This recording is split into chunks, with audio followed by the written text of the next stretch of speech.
Baik, perkenalkan nama saya Rita Opan, mahasiswi program studi ekonomi pembangunan. Di sini saya mendapatkan tugas untuk mengerjakan mind mapping tentang konsep dasar perencanaan pembangunan daerah untuk memenuhi tugas mata kuliah perencanaan pembangunan 1. Selamat menyaksikan dan semoga bermanfaat bagi kita semua. Di sini yang pertama yang akan saya bahas yaitu munculnya ilmu perencanaan pembangunan.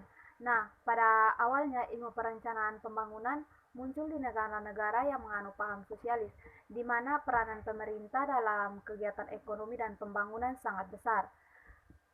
Negara yang menganut sistem sosialis dan komunis, perencanaan pembangunannya diterapkan adalah perencanaan pembangunan terpusat atau central planning, di mana perencanaan tersebut dilaksanakan secara mengikat dengan menggunakan kewenangan pemerintah dan kekuatan politik sebagai landasan utama.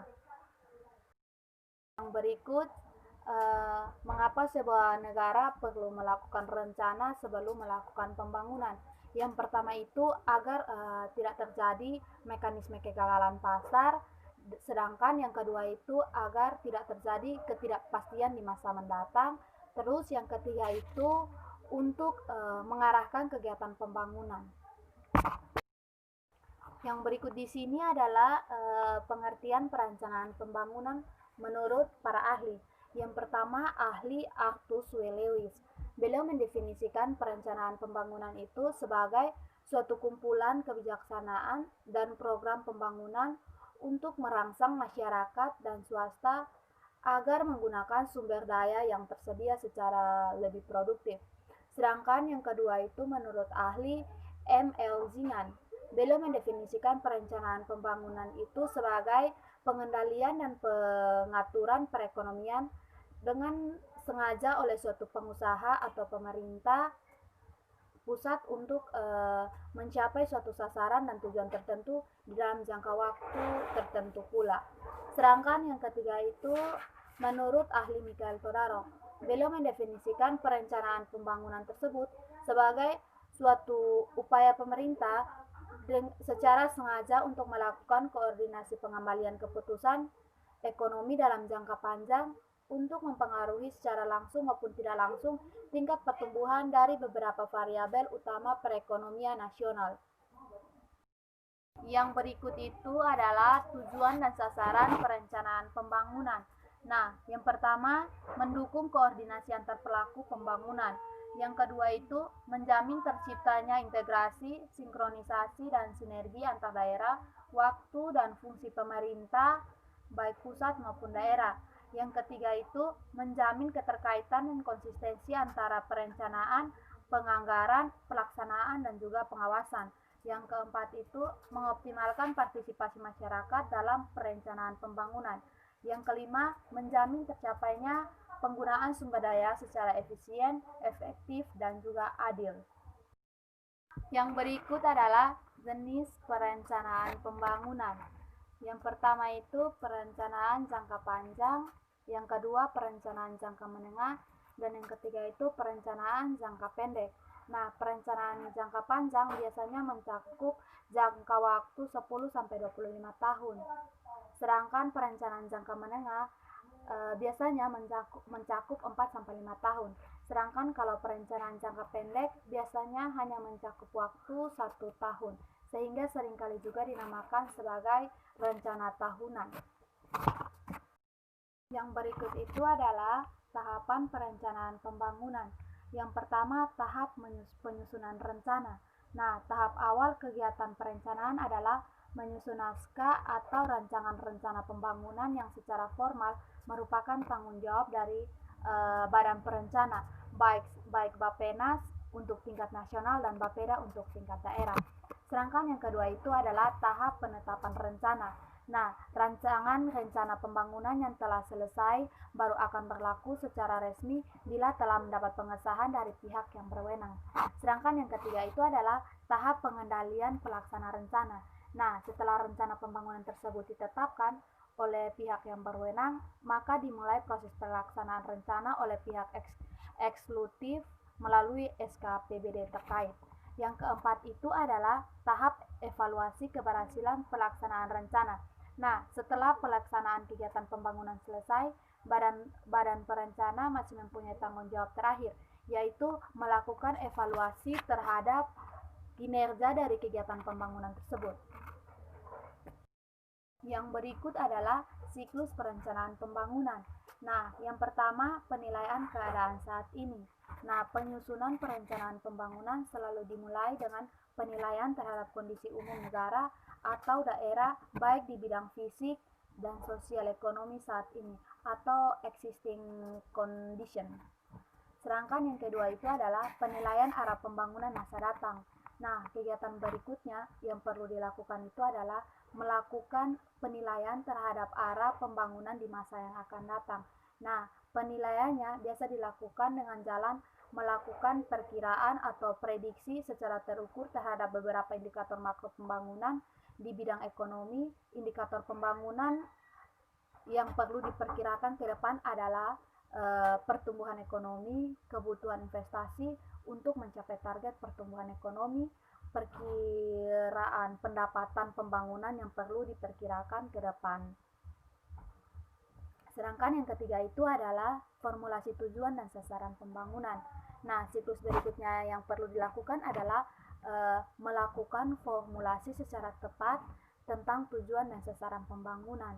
Nah, tujuan pembangunan itu pada dasarnya adalah merupakan gambaran atau deskripsi tentang sasaran akhir yang ingin diwujudkan melalui kegiatan pembangunan. Sedangkan sasaran pembangunan itu adalah jabaran lebih konkret terhadap tujuan pembangunan tersebut. Yang berikut adalah mengkaji alternatif strategi pembangunan. Nah, setelah tujuan dan sasaran pembangunan dapat dirumuskan secara tepat, maka langkah berikutnya adalah mengkaji berbagai alternatif strategi yang dapat dilakukan untuk mencapai tujuan dan sasaran pembangunan tersebut. Yang berikut itu adalah menetapkan prioritas pembangunan.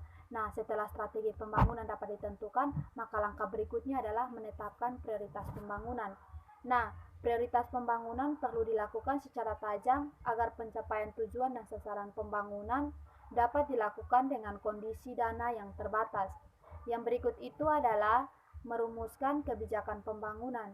Nah, dengan memperhatikan prioritas pembangunan yang telah ditetapkan, maka siklus dengan kondisi umum dan prediksi pembangunan di masa mendatang tepat sesuai dengan kondisi kebijaksanaan atau dirumuskan untuk jangka pendek dan jangka waktu panjang yang bersifat parsial atau menyeluruh. Yang ketujuh itu atau yang keberikutnya, identifikasi program dan kegiatan. Nah, siklus kegiatan perencanaan berikutnya adalah melakukan identifikasi terhadap program dan kegiatan yang diperlukan untuk dapat melaksanakan kebijakan yang telah ditetapkan terdahulu dalam rangka mewujudkan visi dan misi pembangunan. Sedangkan yang kedelapan adalah menetapkan perkiraan dana investasi dibutuhkan. Nah, setelah program dan kegiatan ditetapkan, maka siklus pekerjaan perencanaan berikutnya itu adalah menetapkan perkiraan dana investasi yang dibutuhkan. Biasanya kebutuhan dana ini hanya dilakukan secara kasar atau dalam bentuk pagu dana indikatif yang nantinya akan diubah lagi pada waktu penyusunan prioritas dan plafon anggaran sementara atau PPAS yang ditetapkan melalui nota kesepakatan antara eksekutif dan juga legislatif. Yang kesembilan itu menetapkan indikator kinerja. Nah, penetapan indikator kinerja itu sangat penting. Artinya, untuk dapat mengetahui secara konkret tingkat keberhasilan pelaksanaan program dan kegiatan. Karena itu, siklus kegiatan perencanaan berikutnya yang perlu dilakukan adalah melakukan indikator dan target kinerja untuk masing-masing program dan kegiatan. Yang ke-10 itu penyusunan rencana tindak. Nah, siklus terakhir dari penyusunan perencanaan menyusun rencana tindak atau action plan yang berisikan sebagai ketentuan operasional dan cara yang perlu dilakukan dalam pelaksanaan rencana khusus program dan kegiatan yang telah ditetapkan. Yang terakhir di sini adalah ciri-ciri perencanaan yang dianggap baik. Nah, yang pertama itu tersusun secara lengkap termasuk sektor swasta. Nah, karena perencanaan pembangunan pada dasarnya adalah merupakan usaha pemerintah untuk mendorong proses pembangunan, maka banyak kalangan beranggapan bahwa perencanaan tersebut hanya mencakup aspek-aspek yang berkaitan langsung dan dibiayai oleh pemerintah saja. Nah, anggapan tersebut sebenarnya tidaklah tepat karena perencanaan pembangunan itu pada dasarnya adalah sebuah perencanaan yang bersifat menyeluruh, tidak hanya mencakup sektor pemerintah, tetapi juga meliputi sektor swasta dan juga masyarakat secara keseluruhan. Nah, yang berikut itu adalah memasukkan evaluasi perekonomian masa lalu. Nah, aspek berikut ini yang perlu diperhatikan dalam menyusun perencanaan pembangunan yang baik. Karena memasukkan evaluasi perekonomian masa lalu ini sangat penting. Artinya, mengingat pembangunan merupakan proses yang berkelanjutan, yang berarti pembangunan yang akan direncanakan sangat ditentukan pula oleh hasil pembangunan yang telah dilakukan di masa yang lalu. Nah, yang berikut itu adalah merinci tujuan dan prioritas pembangunan. Nah, tujuan pembangunan di sini itu merupakan hal yang sangat mendasar yang pada dasarnya itu diterjemahkan dari tujuan umum dibentuknya suatu negara dan daerah, di mana tujuan pembangunan lebih bersifat prinsip dan sangat mendasar dalam rangka mewujudkan aspirasi masyarakat secara keseluruhan. Nah, yang berikut itu adalah menerjemahkan tujuan ke dalam target pembangunan. Nah, perencanaan yang baik haruslah terarah dan juga terukur sehingga sasaran pembangunannya itu menjadi jelas dan dapat dimonitor dan juga dievaluasi di kemudian hari untuk mengetahui tingkat capaian yang dapat dihasilkan. Nah, yang berikut itu adalah strategi dan kebijakan yang bersifat spesifik. Nah, dalam perencanaan pembangunan yang dipersiapkan ini dengan yang dipersiapkan secara baik dengan strategi dan kebijakan dirumuskan adalah bersifat spesifik dan juga sesuai kondisi, potensi dan juga permasalahan yang dihadapi oleh negara dan negara yang bersangkutan. Sedangkan yang berikut itu adalah berisikan perencanaan kebutuhan investasi. Nah, perencanaan dan penganggaran merupakan dua aspek yang sangat terkait satu dengan yang lain. Karena itu, perencanaan yang dipersiapkan dengan baik seharusnya juga itu memuat perkiraan jumlah investasi yang dapat diperlukan untuk mencapai sasaran dan target pembangunan yang telah ditetapkan semula. Nah, yang berikut itu adalah memuat proyeksi selama periode perencanaan. Nah, perencanaan yang baik itu bersifat terukur melalui penetapan sasaran dan juga target pembangunan secara konkret.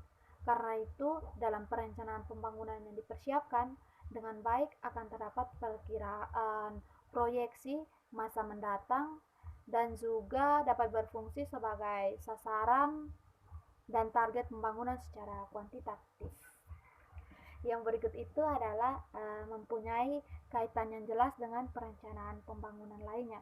Nah, dalam rangka untuk mewujudkan perencanaan yang terpadu dan bersinergi antara daerah dan tingkat pemerintahan, maka para perencanaan yang dipersiapkan dengan baik terlihat jelas dengan kaitan dan hubungan antara satu dokumen perencanaan dengan dokumen perencanaan lainnya yang saling terkait.